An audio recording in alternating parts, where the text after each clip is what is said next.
maging panatag at laging magpasalamat. Ang pagkabalisay hindi nakakatulong para tayo ay maging mapanatag. Hindi nito kayang dagdagan ang ating lakas kahit ang ating buhay. Kapag tayo ay palaging nababalisa, wala tayong mabuting magagawa. Pagkat ang laging laman ng ating isip ay puro na lang problema.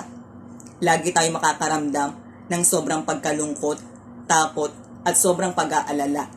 Kahit na minsay, wala namang dapat na alalahanin at katakutan.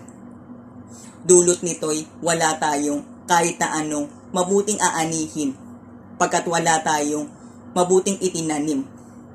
Mabilis pa tayong tatanda, mabilis tayong magkakaroon ng karamdaman.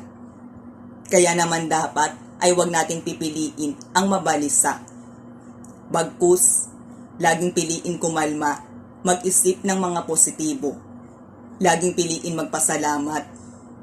Laging piliin gumawa ng tama at mabuti.